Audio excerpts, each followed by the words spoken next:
and welcome back to the Pregnancy and Postnatal Entrepreneurs Collective podcast. I am your host, Niamh Cassidy, and really happy to have you listening with me today. It is Cuidiú week. Now, Cuidiú, if you don't know, if you're not from Ireland, is a national parent support charity that I have been involved in for a long time, and I'm going to tell you a little bit more about that in a bit. But I just want to wish all of my friends and colleagues in Cuidiú a happy Cuidiú week. And also, this episode is going to be a bit more personal than a lot of the episodes. So while I'll often work in personal stories, this one is just a lot more about my journey and a lot more about me and a lot more about what has brought me here with all of you today.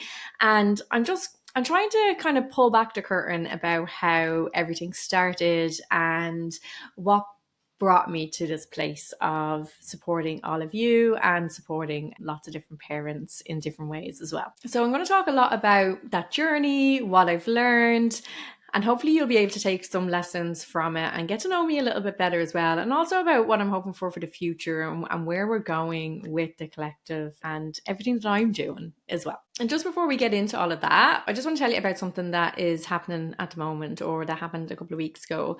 I've recently started a brand new low-cost membership, and the reason why I started it is because so many people were saying that they wanted the support, they needed the support, but that they couldn't really afford the higher programs or the one-to-one coaching. So I wanted to offer something that people would get a lot of value from, but that was a much lower threshold for entry. So I did a really quiet launch. You won't have seen it on social media, just to a select few people. And I've welcomed in some founding members. But I've had a little think about it, and I do feel that there's a room for a few more founding members. So I'm only letting people have a little think about it from the podcast this week. And if you're listening to it this week, so it's the week that ends the 18th of May, 2025. So if you're listening to the podcast this week and you might be interested in finding out more about that membership, just send me a DM on Instagram, because it's invite only at the moment.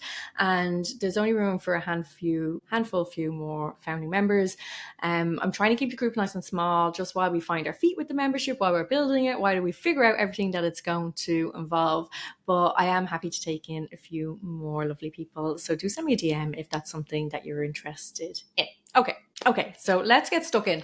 And if you're watching me on YouTube and you see me looking off into the sky, that's because that's what I do when I'm thinking. So my journey into this work started with my first pregnancy. So I found out I was pregnant late 2012, and it was unexpected. And there were not complications with pregnancy, but complications with my situation around that pregnancy. Now it's all worked out in the end, everything's fine. But it was a very stressful time. And my now husband, Alan, he looked up some classes. He was trying to help me in a way. And he found this class called Relax, Stretch and Breathe. And it was run by Cuidiú, or the antenatal section of Cuidiú. So I joined that class. And shout out to Niamh Healy, my mentor, my teacher in that class. And that's where I really started to feel a lot more settled in my pregnancy. And I started to learn a lot more about autonomy and childbirth and all those type of things. And then I did like the full antenatal class that Cuidiú ran as well. And that gave me membership to the organization. So I've been a member of the organization since early 2013.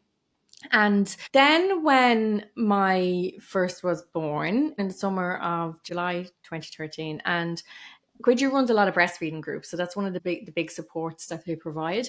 And the groups don't run during the summer. And I had quite a challenging start to my breastfeeding journey. But by the time September came around, the group was open. I wasn't having as much challenges with breastfeeding, but I was feeling really lost, alone, isolated, all of those things. So probably from the first week in September when it came back on, I'd say I started attending the Baldoyle breastfeeding group here in Dublin, Ireland. And it was like a lifeline for me. I got so much support, just the other mums who had been there before, who were maybe just a few steps ahead, or the breastfeeding counsellors who were more ahead and they could just give you information and support. For me, it was basically telling me that I wasn't losing my mind, because I felt a lot of time that I was. I found that early parenting journey really hard. My son, he was quite an intense baby. So when I learned about the fourth trimester, I kind of expected some of that to ease up after those first 12 weeks, but it never did. And I found parenting really hard. But what I got from attending breastfeeding group was, as I said, that support. But I also met the people who I would consider my best friends now while I was there. Another thing that Cuidiú do are these parent link groups, or baby link we called them at the time, and that was where we came together and we would meet in each other's houses once a week. The group that I was part of, all of our babies were born in the summer of 2013. So we would go to each other's houses every week. Someone different would host every week, and we'd just literally hang out and be moms. And we grew a really, really strong friendship. And to this day, we're still really, really good friends. And I always joke that we graduated from these coffee mornings in each other's houses to the play centres, to escaping for a couple of hours for lunch while the partners minded the babies, to eventually, as they got older, getting out for nights away. And then the last few years we tend to do more foreign holidays together, or bring the kids away camping and different things like that. So it's just amazing that all the children are going to be 12 this summer, and that we're still going, and that we are still the best of friends. But that's part of what I got from being part of an organisation that is founded on the idea that it takes a village to raise a parent. And that's really exactly what I got from that community support, from being a member of that organisation. So I'd been attending the breastfeeding group for a long time, and then I was asked what I consider training as a volunteer breastfeeding counsellor. And I was so honoured to be asked, like I really, really was. And I was getting ready to go back to work. But I said yes, because there was no way I was not going to. And our breastfeeding group was on Mondays. So when I went back to work, I took Mondays as parental leave, so that I could continue to attend the group while I was training, because there's an expectation that while you're training as a volunteer that you attend group for observation, but also to be able to support the qualified breastfeeding counsellors. So I took parental leave, which is unpaid leave, on Monday, so that I could attend a group. And then as time went on and I started to reflect on my birth journey with my firstborn, I had a lot of questions that I felt unsupported with, that I had an induction, unplanned cesarean, you lot know the story. So when we were thinking about a second baby, I really started to look into this and get really, really interested in the birth end. And then the opportunity came up to train as an antenatal educator with Cuidiú as well, with the Antenatal Ireland element of Cuidiú.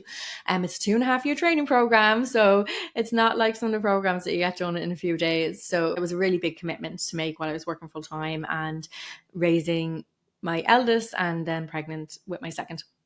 So I trained as that antenatal teacher, and I got really, really interested in, as I said, in birth and pregnancy and everything that can happen. And then when I was pregnant with my second, I really wanted to have a VBAC, and I started researching how I could make that happen. What would give me the best chances of having a vaginal birth after cesarean?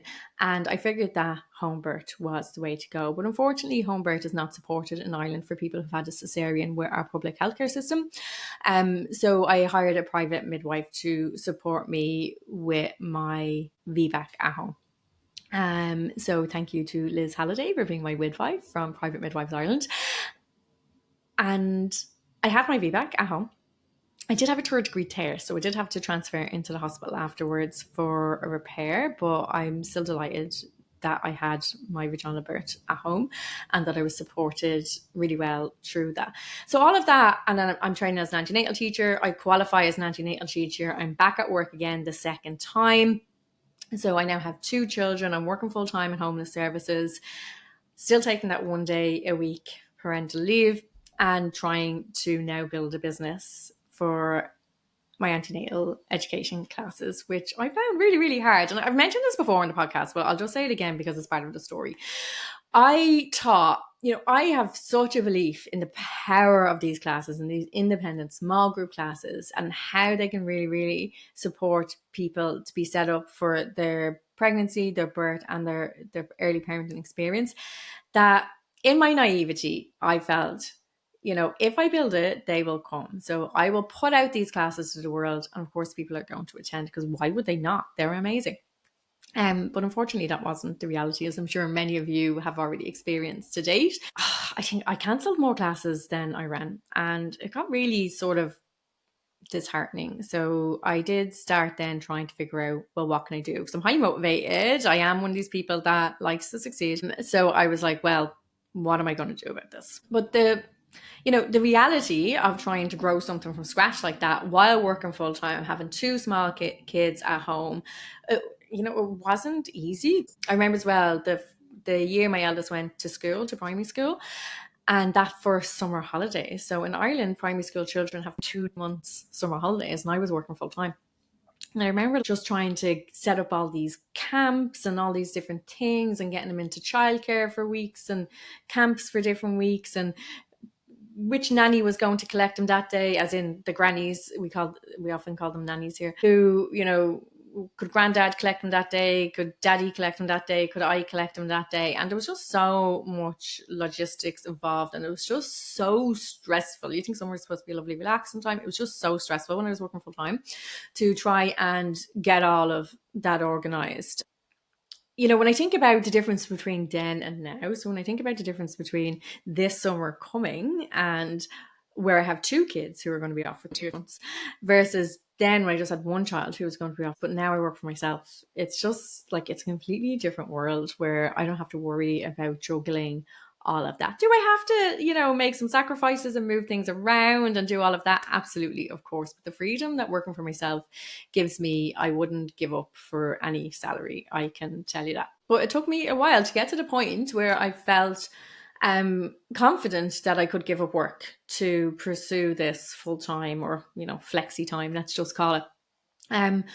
So when I was working full time, I was trying to build a business, as I mentioned, and I just found it really, really hard. I was like listening to all the business podcasts, and I was getting tips, and I was getting a little bit better. My messaging was getting a little bit better. I was starting to get a little bit of traction with some of my classes.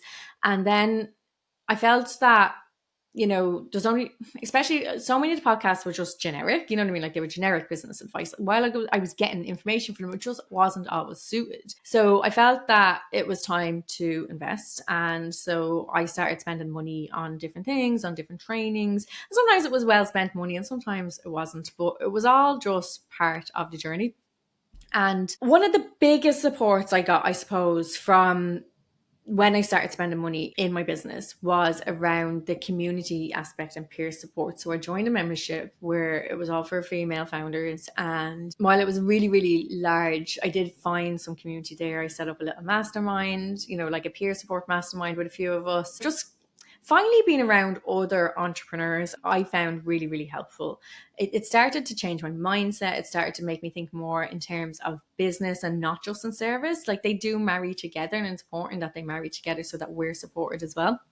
And it reminds me of the support that I got in Cuidiú as a parent. And then I got the support as an entrepreneur in these business memberships. And I know I'm preaching to the converted here, that level of community support, that level of camaraderie, that level of peer support in no matter what we do is just so powerful, and really is the thing that I think everybody needs. As humans, we're pack animals, we're social, we need the support of other people. There's all of those sayings about you are the people you spend the most time with, and it really, really is true. Like, the amount that we identify with the people that we spend a lot of time with, when it comes to our mannerisms, when it comes to how we pronounce words, when it comes to our opinions and thoughts. So when we start spending time with other people who are building businesses, it changes our mindset when we see what they're doing, what they're thinking, how they're doing things. And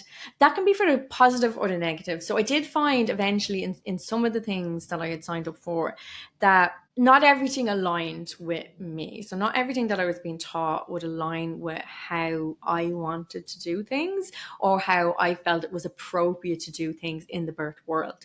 So for me, being around other people who truly value and believe in the ethics of working in the birth world is really important for me. So all of the clients I've taken on, I'm very intentional that people understand how I do business, and that I'm not into creating fear in pregnant people or in new parents to create business. Is it a good business model? Probably. Is it an ethical business model? I don't think so. So I'm not a type of person that courts controversy. And if that is you, you do you. Okay, I'm not going to tell people how to run their businesses. I will support people who want to run their businesses in a similar way to me to do that and to do it well. So when I'm welcoming people either into the membership or into one-to-one or into my signature program, the Nest program, for me, it's really important that people do have a good understanding of who I am and the way I like to do things so that we're a good fit.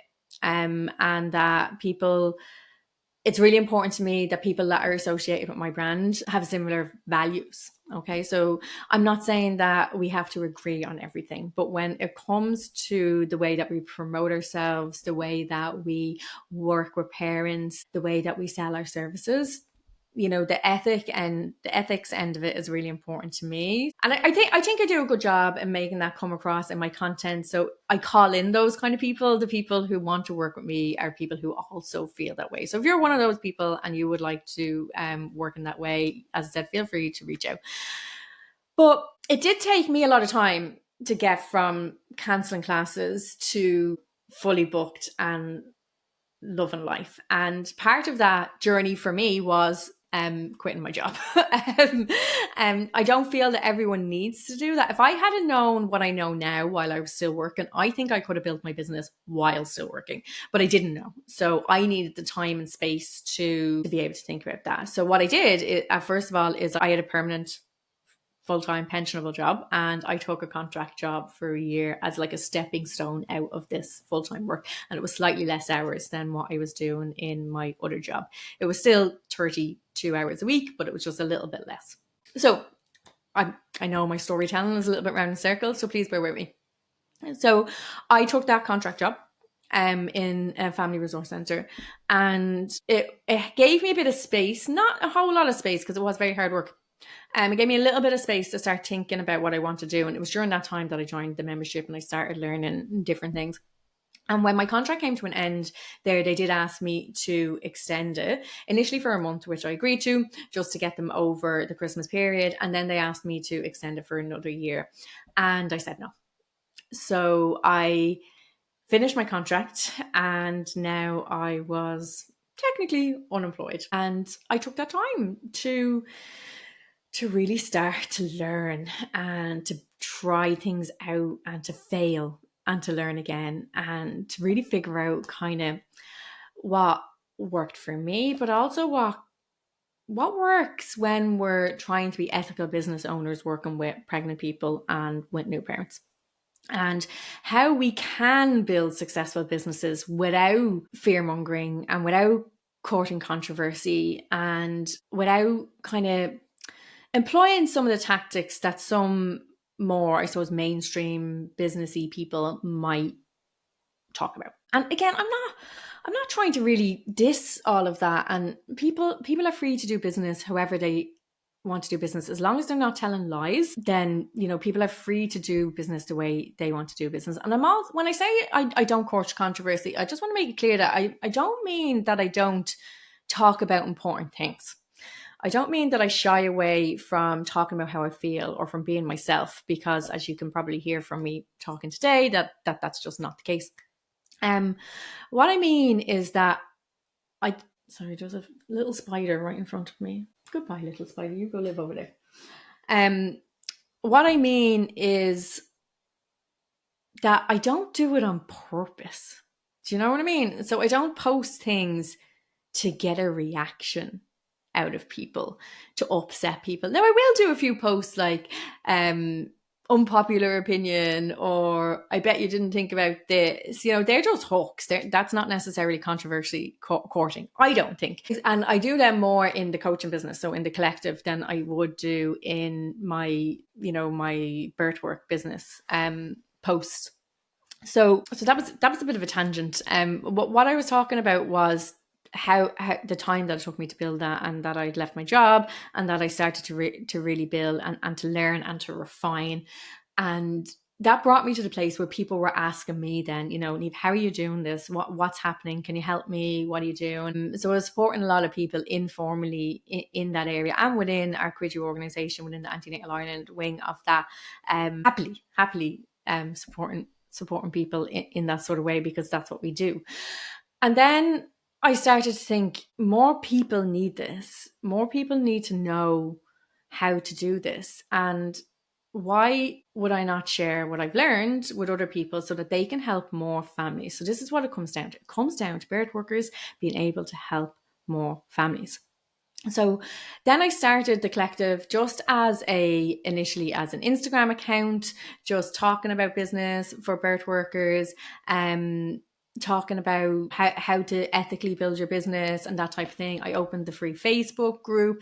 And then last year I launched the Nest program, which is my signature small group program. And we're 3/4 of the way through the second version of that. And I have to say, it is my baby. I love it. And the transformations I see with people is absolutely amazing. But it is a high ticket program. Okay. So it's for people who are ready really to seriously invest and to seriously give time to their business. And what I was finding is that a lot of people who wanted my help just weren't there. Yeah. And originally when I set up the collective, I had a membership in mind, and I felt that, a membership could reach more people. It could really bring people along, no matter where they were in their journey. So they could give as much to it or as little to it, but always taking tiny, tiny steps. But I just didn't have the capacity to organize it at that time. So as I mentioned at the start of the episode, I started this new membership. It's called Your Birth Biz. Your Birth Biz, the membership, or Your Birth Biz Besties. It might change. I had a really quiet launch just on my mailing list, and we've welcomed in some absolutely fabulous founding members, and they're all finding their feet at the moment. We're planning our first training, our first Q&A. So it's really, really exciting times. And what a founding member is, it's when something hasn't been fully created. So the founding members come in at the lowest price that's ever going to be available. And they really help to, we're building this membership together. We're going to figure out what it's going to be, how it's going to look, how it's going to flow together. So I have these wonderful members, these wonderful other birth workers who are helping me build this membership from the bottom up. And that's exactly how I love to do things. So there is a little bit of room for a few more founding members. I did only open up the founding member slots initially to the email list, but now I'm going to open it up to the podcast listeners as well, but just the end of this week. And the reason why I'm not posting publicly about it on social media is because of what I said about wanting to welcome people who understand me, we're on the same wavelength, and who really want to build their business alongside with me and with other people like me. So if that sounds like you and you would like to find out more, just send me a DM on Instagram. As I mentioned, say anything I heard about on the podcast, whatever, and then we can have a little back and forth, and I can send you some more information about signing up if it feels right. But just to kind of finish off the story around how I got to be here and what my vision for the future is. After I left my job, I went full in on trying to build this business, but then the pandemic hit. So I left my job in January, like the 7th of January, 2020. And then here in Ireland, we went into full lockdown the middle of March, 2020. So in some ways, it gave me a bit more time, but in other ways, going to homeschooling was almost like going back to those first days of early parenting for me. Homeschooling in essentially a self-enclosed prison of my own home. Thankfully, we're lucky enough to have more than one room. We have a garden, but I still found it really, really intense and really fucking hard. So it wasn't like I had all of this lovely time to build my business. And I was doing my lactation study then to do my 90 hours so I could do the lactation exam as well. So while I was building it during that time, it was hard as well. And then as we started to come out of the pandemic, that's when things really, really picked up for me. I'd been able to consolidate everything that I learned. I started running classes again. My classes were either fully booked or nearly fully booked. They were at least profitable. My lactation business was a little bit slow at the start, but again, I was learning, trialing, refining, and then very quickly I was able to bring that business up to fully booked as well. So this is where I'm at now. I split my time between my lactation and antenatal work and my coaching and support work for the collective and now the Your Birth Biz people as well. And so in all honesty, I'm not doing as much lactation work or as much antenatal work as I was a couple of years ago because I'm running the two businesses. but I love both and I'm not giving up either. So I want to continue to do both into the future. And I think that's part of why people like working with me as well, because I am actively still working as a birth worker, face to face, in person with people. I do online stuff as well, but I'm in the real world working with people. I also do a lot of volunteer work. So I'm still a volunteer breastfeeding counsellor with Cuidiú. So full circle, did I say this at the start? I can't remember. So full circle, I was running the Baldoyle breastfeeding group this week for Cuidiú week, and we bought loads of treats. Now, some of the other breastfeeding counsellors are bakers. I'm not. So I went to the supermarket and bought the treats and brought them down. And we just had, it was like a really nice party vibe. And it was just really nice because I remember being there in September 2013 and being so lost and getting what I needed from those volunteers, and to be able to continue, and I've been doing it for 7 years now, I think, to be able to continue to provide that support to other people as well has just been amazing. I'm also on the leadership team of Antenatal Ireland and of the Association of Lactation Consultants here in Ireland as well, as volunteers. So I'm a serial volunteer, and I just took up 2 more roles as well. So no more. Okay. So that was my full circle moment, I suppose, and what probably inspired this whole podcast episode today. And I hope you have found it maybe a little bit interesting to see where I've come from, hopefully a bit inspiring to see where you can go, and that you have actually enjoyed listening to what I've had to say today, because I see a future where birth workers like you and me have access to business training and mentoring right from the start, or if you're not right at the start, from when you need it. I don't want to see any more doulas or lactation consultants or antenatal teachers or hypnobirth instructors leaving the work because you can't make it work financially. Every Instagram post that I see saying that just breaks my heart, because I feel for that person and not being able to live out their dream, but I also feel for all the families that they're not going to be able to help, because I believe that supported families, when families get off to a good start, when families have the support around them, when they have the knowledge, the information that they need, that they raise loved and grounded children, and that this is how we change the world. This is how we make the world a better place, by supporting those parents and families so that they can be the best parents to their children that they all want to be, but that they have the capacity to be. And I think we can change the world. So I don't want to see a single other birth worker leave this industry. So that's my call out to you, is to please, rather than thinking about quitting, to get support if you need it. If not from me, from somebody. I know when people come into this work, it's because they're good people, and it's because they want to help people, and because they truly have a gift to do that. And I don't want to see you leave. I want to see you feel truly supported by the work that you do, and to be able to do your work in a way that works for you, so that the families you support are supported, and that you're supported as well. So this episode has been a little bit emotional for me, and I've been trying to keep it together a good bit. But I hope that you have enjoyed it, that you have found it beneficial. And if you are interested in becoming a founding member in the new membership, send me DM on Instagram. I'm welcoming in a few more members up until the end of this week. And if this episode resonated with you, let me know. I'd love to hear from you. But also, I'd love for you to share it with a friend in the birth world, or if you think that it would help a parent that you know in any way, share it with them too. And just thank you so much for listening to me today. And I want to think back to that new parent that I was in 2013, and I want to just offer her some kindness, because she felt that she was doing it all wrong